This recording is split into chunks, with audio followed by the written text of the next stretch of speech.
guys, welcome or welcome back. So glad you're here. Today we got lots of books to discuss, so many. We might as well just dive right in, but also my hair is not hairing, so you're gonna watch me adjust it this entire video. We're just gonna dive right in because you're watching a August and July wrap-up video. I read a lot of books. This is what we do. I read 28 books over the course of July and August, and I did have one DNF. We can just start with that. I DNF'd The Demon of Unrest by Eric Larson, which I am really bummed about because I waited on hold at the library for so long for that book, and then I got it, and I just felt so sad because I love his other work, Dead Wake, but I just felt like I was listening to the audiobook and it just felt like a history lecture, and I feel so bad. There's literally nothing wrong with it except for the fact that I was bored. So we'll just move on from that. Okay, the first book I read in July was Youth Juice by E.K. Sathu, and I gave this 4 stars. I really enjoyed this. I would market it as beauty horror. It's about this girl who's working at this skincare company, and the skincare company is putting blood and fat and humans into their skincare products, and it's like causing miracle skin. Like their wrinkles are going away. It's a hoot, but not necessarily ethical. So it was really good because it had a lot to say about beauty and the lengths people are willing to go. I just really enjoyed it. I thought it was a fun time. So yeah, I give it 4 stars. The next book I read in July was none other than Reckless by Miss Lauren Roberts. This is the sequel to Powerless, and okay, the internet is upset about this one, which I can understand because Powerless was so good, and then, you know, we were all just like so hyped for Reckless. I can understand it. However, I think it's getting a bit too much hate. I guess this is supposed to be like a bridge book, and the third book is supposed to be really good. I still gave it 5 stars because I rate based on vibes, and I had a good time. The dialogue is so good. The tropes, so good. Like, it's such a good time with fantasy and enemies to lovers, and it's a really good time. Now, is the plot incredible? We can debate that. It's just, I still had fun and I was excited and the vibes were there. It gets a 5 star from me. I really enjoyed it. Next, I read The Prisoner's Throne by Holly Black, and this is the sequel to The Stolen Heir. It's a duology and it's within the Cruel Prince world. This is really fun. I gave it 4 stars because I love Carden and Jude, and there was a lot of Carden and Jude in this book. Without Carden and Jude being in this book, I don't know how much I would have loved it. I just love Carden and Jude, and I'm really excited about where this is going because Carden and Jude, they got some stuff cooking up. I'm so excited. If I had to read a bridge book in between, like, that's okay. It is still a good time. It's 4 stars. I'm not really going too much into these two because they're sequels. Next, I read The Reappearance of Rachel Price by Miss Holly Jackson, and man, this girl delivers. Her YA thrillers are just so thrilling. This is about this girl's mom goes missing, like just disappears. They have no leads. The case has gone cold. She's like grown up at this point. The main character, who is Rachel Price's daughter, Belle. And Belle and her dad are like really broke. They agree to make this documentary on the disappearance of her mother, but then all of a sudden, her mother comes back with like no answers as to where she has been. So it was really fun. It was creepy. I still kind of think about it, and I miss A Good Girl's Guide to Murder. I've been chasing those vibes ever since, and this will deliver in a way because it's the same author. So yeah, 4 stars. It was fun. It was a good time. Okay, next, I went skydiving, and it was a hoot. If you ever are thinking about skydiving, you should absolutely go. But my skydiving instructor was named Blair Hamlink, and he writes skydiving poetry. So that's what this is. I thought this was like so fun. I gave it 5 stars just because like I'm supporting this guy on Goodreads, but also I know nothing about poetry. Like, this is some of the first poetry I've read since high school, so I can't fairly like judge this. I don't know anything about poetry. However, I did think it was cool that he compares skydiving to Icarus, which is really interesting, and there's like a lot of stuff that just like went over my head reading this, but I still thought it was so cool. I definitely want to go skydiving again. I recommend it. It's a good time. So next, I read A Novel Love Story by Miss Ashley Poston, and this was actually my first book I've ever read by her, and I gave it a 3.5 stars. I thought it was really fun. This girl basically takes a wrong turn. She's on her way to like a book club road trip kind of thing, but she was the only one going that year because her friend group couldn't make it, but she was still going. She takes the wrong turn and she ends up on this road. She almost hits this guy. They be falling in love. she gets to this town and she realizes that the town that she's in, where her car is broken down, is the town in her favorite book series. So this book was written for the girly pops, and that part was really fun. It was written for the book romance lover girlies. It was fun for that reason, but it's not like a page turner to me. It was a really cool original idea, but like, yeah. Oh my god, this is so disappointing. I'm still butthurt over this. I read Ghost Station by S.A. Barnes, and let me tell you, her other book, Dead Silence, blew me away. It was so creepy. It was like one of the only times I've read a horror book and I've been genuinely like scared to read the book. It was so good. It's gonna be one of my favorite books of this year, but however, Ghost Station is her new release and it is nowhere near it. This honestly would have gotten a 2-star from me because like the plot doesn't get going until like 260 pages in. It could have been so much better, but like it needed more in-depth, like intricate like planning, I guess, because it seemed so random and it could have delivered and it just didn't, and it just was so mediocre. And honestly, this feels kind of mean. I don't mean to be mean, S.A. Barnes. The idea was here. It just feels like maybe this was rushed. I don't know. Dead Silence was absolutely incredible, and I swear by that book. It's so good. This was disappointing because I wanted it to be like Dead Silence. But here's the thing. I just talked a lot of shit. It's not that bad. This is about a psychologist, and she is specifically studying a disease that causes people to go mad in space. And it's like triggered by isolation and people go on a killing spree. And so she's like put with this team to help prevent any of them from developing this disease. And they go to this planet, and the planet got abandoned. The planet was also really cool. It needed more. Take out all the boring stuff in the beginning, like the first 100 pages, and then we'll like extend it another 100 pages and give me more juice of like what is going on this planet. Let me know what was happening. Anyways, maybe I gotta stop because I was just sad by this, so it's okay. I forgive you, S.A. Barnes. It's all good. We're gonna move on. Me, along with the rest of the internet, freaked out over the Book of Bill, so I did my journal number 3 reread. This is from the TV show Gravity Falls. It's a signed edition. But this is so good. Like, you have to go watch Gravity Falls if you've never seen it. One of the best kid shows, one of the best cartoons of all time. Like, it is so good. And it got 5 stars. I loved reading this again for the second time. It's just like supernatural and fun, and it's told like this, and there's codes. Like, if this doesn't sell you, it should, because it's just a good time. And you get so much more added to the Gravity Falls story reading this, so I highly recommend. But without further ado, I then read the Book of Bill, which, yeah, every Gravity Falls fan is freaking out over this book because it's incredible. This guy is the villain in Gravity Falls. He's like the most iconic villain ever. It's just, you have to go watch it. But I was so psyched about this. This was hilarious. It was so perfectly done by Alex Hirsch and his team. Just the marketing for it and the codes and the details and the drawings and everything. Like, it delivered, and I just wish that it had more pages because I just wanted more. So this got 5 stars. It was everything I wanted it to be and more. And what's even cooler is there was this little part in here with this website. This is not a website.com, and you could put in this password and it'll take you to a desk with a computer on it, and then you can add all these passwords into the computer and it brings up all this Gravity Falls lore.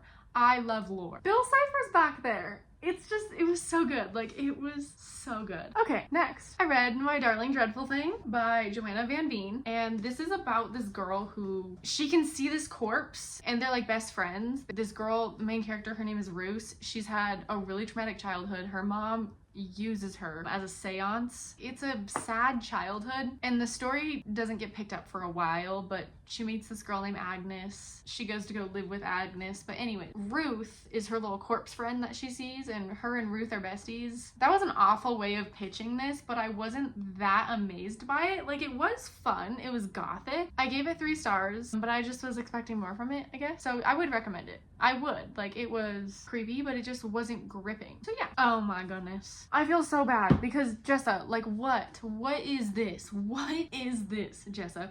This cover is beautiful. I don't want to be harsh. I promise. I appreciate you authors. You guys do a great job. It's just that This was cringy and bad, and it does not compare to Magnolia Parks. Magnolia Parks is her other series. The whole thing is a 5-star. I love it. This I gave 2 stars. It's a Peter Pan retelling, and it's not done well. I hate being mean, okay? But it just weirded me out. I didn't think it was well done. Peter pissed me off the entire book, and yeah, maybe if I don't have nice things to say, I should just move on. So we'll just do that. Oh, okay. After all of that complaining though, I have my favorite book of July, and it was Not Another Love Song by Julie Soto. Listen, I was an orchestra girly. I still am. I play the violin. Music was my life for a long time. So this meant the world to me. I loved this. Every single page. I think I annotated basically every page. I loved this book. You can see my annotations are just everywhere. This melted my heart. This gave me the same feeling as The Love Hypothesis did, where it's like I'm just turning the page, like I can't stop. It's gripping. I read it in one day. Like you just can't help it. It's so good.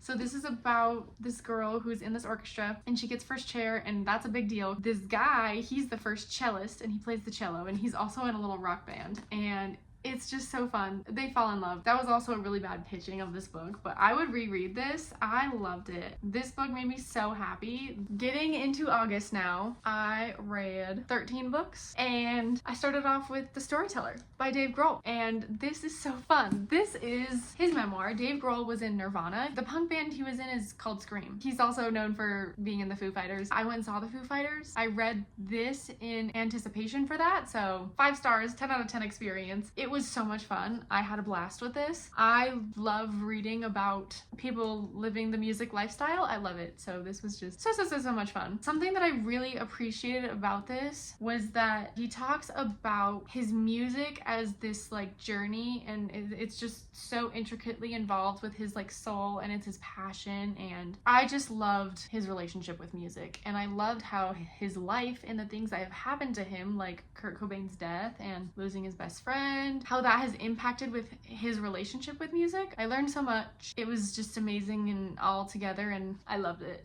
So good. Next, I read The Storied Life of AJ Vickery by Gabrielle Zevin, and this got 5 stars. How could I not? It is just so cute. AJ Vickery is this like grumpy old man, and he's not even that old, but I think he's like in his 40s, and he runs his bookstore, and his wife passed away. He's living alone. He's so grumpy. He's scaring off his own customers. He's so grumpy. And then one day, someone leaves him a baby in his bookstore, and he's kind of like, okay, like I guess I'll raise this baby. And it's so cute because he becomes a dad, and he steps into this role of being empathetic and teaching a child. It's just so cute. Like, it's so heartwarming. I really enjoyed this. It made me giggle. I loved it. I thought it was so good. Okay, next I read I Was a Teenage Slasher by Stephen Graham Jones. This got 4 stars from me, and I really loved this. The only reason why it didn't get 5 stars is because, oh my god, Stephen Graham Jones can freaking talk. I met him. He signed my book. He's so nice and awesome, but he's so wordy. Like, the chapters are so long. He goes into a lot of side tangents, and like it's just too much. But at the same time, this book was so good. The main character, Tolly Driver, lives in Texas, and it takes place in like sometime in the 80s, I can't remember, and he basically becomes a teenage slasher. He's telling you this story as if it's already happened. The plot is perpetuated by the cliches of slasher movies. So he keeps saying like, I don't want to be a slasher, but I can't help it. Like, I've fallen into the slasher role. It was just comical. I think most people that are fans of slashers think of it as satirical. This just did such justice to that, and I loved it. It's so good. Man, I had a lot of fun with this. Maybe it should have gotten a 4.5 from me because it really does deserve it. It was so good. So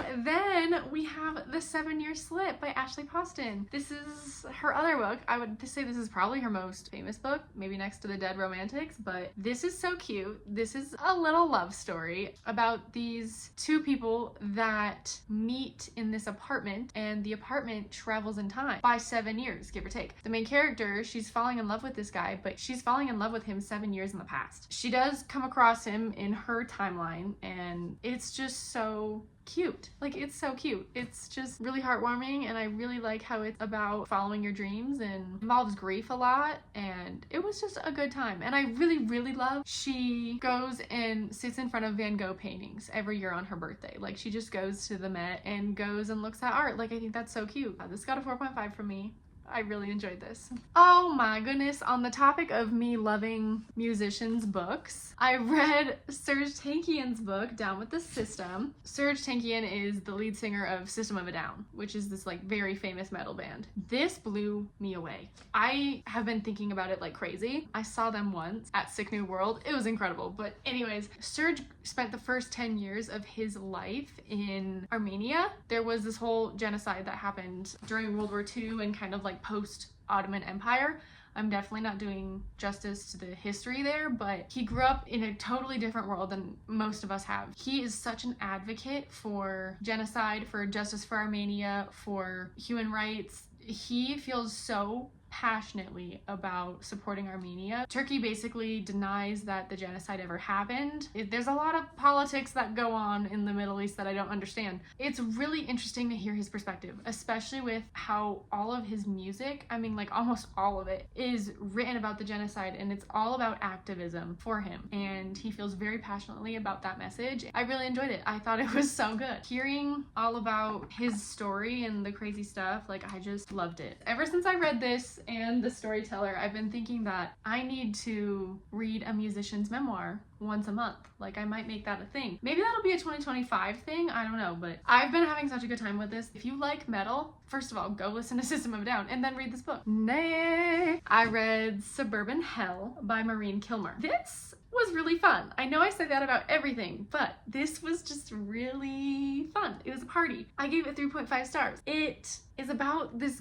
group of moms, and they're living in suburbia. One of the moms basically gets possessed by a demon. Her friend group is like trying to figure out how to fix this situation, and so it's so funny because like one chapter they're talking about making this casserole and going to a block party, and then the next chapter they're like, man, we really gotta like get this demon out of our bestie. And so it just cracked me up. Like, I thought it was so funny. It had exorcism in it, which I've never read that before, and I loved it. I think I want to read The Exorcist now based on this, like, I just thought it was fun. Okay, next I read Happy Place by Emily Henry, and this was so cute. I'm slowly working my way through all of Emily Henry's discography. You'll see that here in a sec. This book is about this girl named Harriet, and her boyfriend Wynn have split up, and they're all involved in this friend group, and the rest of the friend group doesn't know that they've split up. So they got invited on this trip together, and they're like, well, I guess we're just gonna pretend. Like, we don't want to ruin the vibes of this vacation, so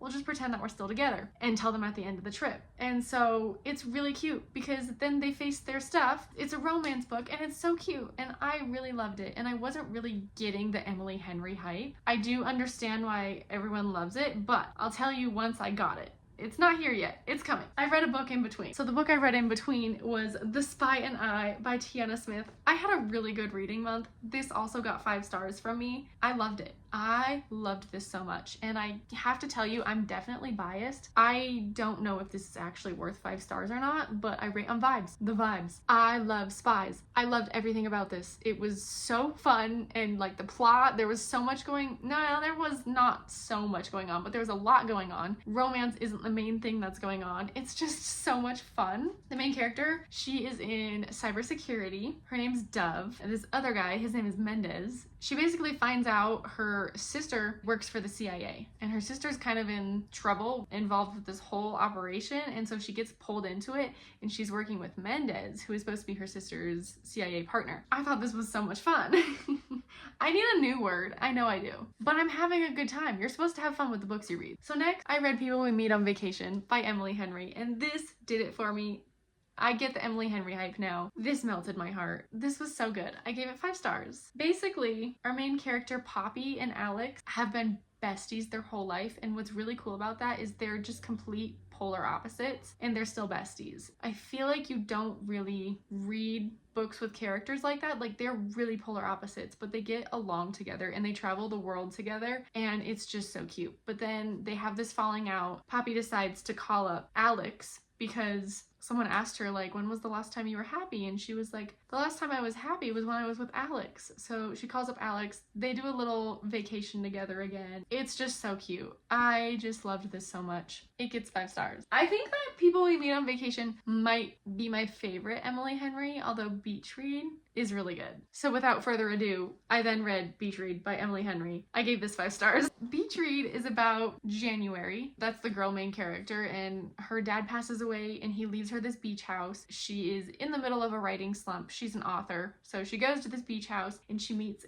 Gus. And Gus is also an author and he is just grumpy, grump. It's so fun because the sunshine x grumpy tropes are so fun. Like, I think it's a good time. So they make this deal that he's gonna try and write a rom-com and she's gonna try and write something more literary fiction, something more serious. And it's so cute because they start falling in love and like you learn about happy endings and grief, and it was just so good and it was so cute. And I know I'm like really late to the Emily Henry train, but I loved this. I thought it was so much fun. Okay, I have 2 more books for you. I then read Dead 11 by Jimmy Giuliano, and this was so weird. If you like weird books, I would read this. It's also culty. It's kind of horror, but it didn't creep me out. This girl, her son dies. She's never really moved on from it, and it was really hard on her, and she decides to go to this island because she thinks she's tracing this lead involving her son's death. She goes to Clifford Island, and she is so weirded out because everyone on the island is stuck in 1994. None of them have phones. They are all watching the O.J. Simpson car chase every night, and she's just really weirded out. They are wacky people.